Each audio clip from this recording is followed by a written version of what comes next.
Hi, everybody. Welcome to our final chapter, Chapter 30, Charlie's Chocolate Factory.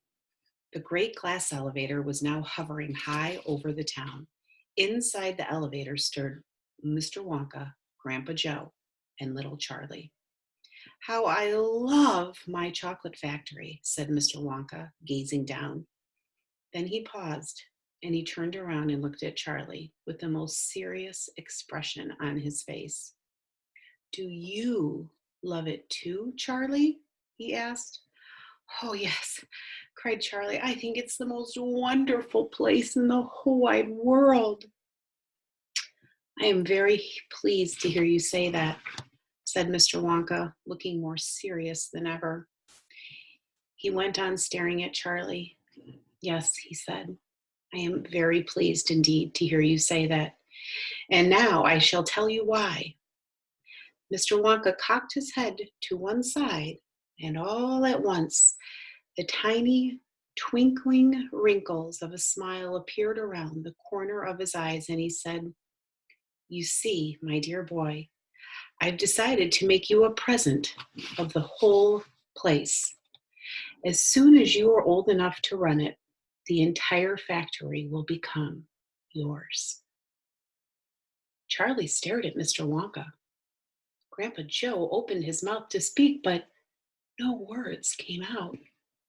It's quite true, Mr. Wonka said, smiling broadly now. I really am giving it to you. That's all right, isn't it? Giving it to him, gasped Grandpa Joe. You must be joking. I'm not joking. I'm deadly serious. But why should you want to give your factory to little Charlie? Listen, Mr. Wonka said. I am an old man. I'm much older than you think. I can't go on forever. I've got no children of my own, no family at all. So who is going to run the factory when I get too old to do it by myself? Someone's got to keep it going, if only for the sake of the Oompa Loompas. Mind you, there are thousands of clever men who would give anything for the chance to come and take over for me, but I don't want that sort of person. I don't want a grown-up person at all. A grown-up won't listen to me. He won't learn. He will try to do things his own way and not mine. So I have to have a child. I want a good, sensible, loving child, one to whom I can tell all my most precious candy making secrets while I'm still alive. So that is why you sent out the golden tickets, cried Charlie. Exactly, said Mr. Wonka. I decided to invite 5 children to the factory, and the one I liked the best at the end of the day would become the winner. But Mr. Wonka, stammered Grandpa Joe, do you really truly mean that you are giving the whole of this enormous factory to little Charlie? After all, there's no time for arguments, cried Mr. Wonka. We must go at once and fetch the rest of the family, Charlie's father and his mother and anyone else that's around. They can all live in the factory from now on. So nice. They can all help to run it until Charlie is old enough to do it by himself. Where do you live, Charlie? Charlie peered down through the glass elevator at the snow-covered houses that lay below. It's over there, he said, pointing. It's that little cottage right on the edge of the town, the tiny little one. I see it, cried Mr. Wonka, and he pressed some more buttons and the elevator shot down towards Charlie's house. I'm afraid my mother won't come with us, Charlie said sadly. Why ever not? Well, because she won't leave Grandma Josephine and Grandma Georgina and Grandpa George. But they must come too. They can't, Charlie said. They're very old and they haven't been out of bed for 20 years. Then we'll take the bed along as well, with them in it, said Mr. Wonka. There's plenty of room in this elevator for a bed. You couldn't get that bed out of the house, said Grandpa Joe. It won't go through the door. You mustn't despair, said Mr. Wonka. Nothing is impossible. You watch. The elevator was now hovering over the roof of the Bucket's little house. What are you going to do? Cried Charlie. I'm going right on in to fetch them, said Mr. Wonka. How? Asked Grandpa Joe. Through the roof, said Mr. Wonka, pressing another button. No, shouted Charlie. Stop, shouted Grandpa Joe.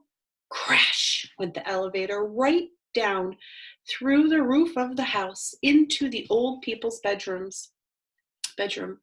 Showers of dust and broken tiles and bits of wood and cockroaches, spiders, bricks, and cement went raining down on the three old ones who were lying in bed, and each of them thought the end of the world had come. Grandma Georgina fainted.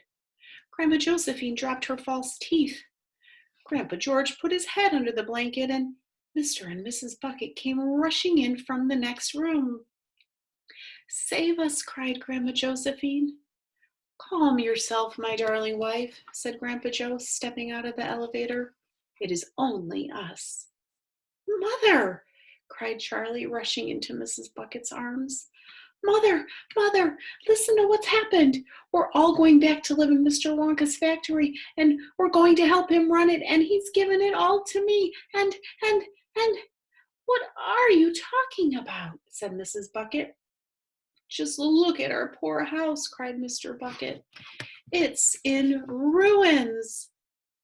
Dear sir, my dear sir, said Mr. Wonka, jumping forward and shaking Mr. Bucket warmly by the hand. I am so very glad to meet you. You mustn't worry about your house. From now on, you're never going to need it again anyway. Who is this crazy man? Screamed Grandma Josephine. He could have hurt us all. This, said Grandpa Joe, is Mr. Willy Wonka himself.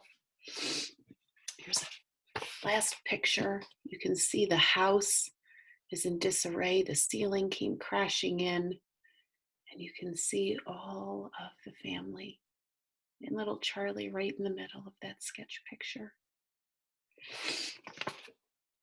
It took quite a time for Grandpa Joe and Charlie to explain to everyone exactly what had been happening to them all day long. And even then, they all refused to ride back to the factory in the elevator. I'd rather be in my bed, shouted Grandma Josephine. So would I, cried Grandma Georgina. I refuse to go, announced Grandpa George. So Mr. Wonka and Grandpa Joe and Charlie, taking no notice of their screams, simply pushed the bed into the elevator. They pushed Mr. and Mrs. Bucket in it. Then they got in themselves. Mr. Wonka pressed a button. The doors closed.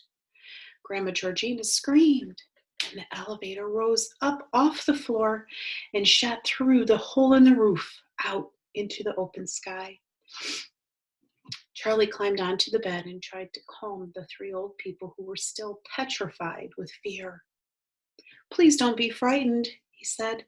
It's quite safe, and we're going to the most wonderful place in all of the world. Charlie's right, said Grandpa Joe. Will there be anything to eat when we get there? Asked Grandma Josephine. I'm starving. The whole family is starving. Anything to eat? Cried Charlie, laughing. Oh, you just wait and see. The end. Thank you for joining me through all 30 chapters of this wonderful story, Charlie and the Chocolate Factory. There are two versions of this movie. I prefer the original Charlie and the Chocolate Factory with the lead actor Gene Wilder. It's from a long time ago, friends, so maybe see if Mom and Dad would like to watch Charlie and the Chocolate Factory, the original, because there was a remake of it. I don't think is nearly as good, and I hope that you enjoyed that movie as well. Thank you again for joining me. Have a wonderful day. Bye-bye.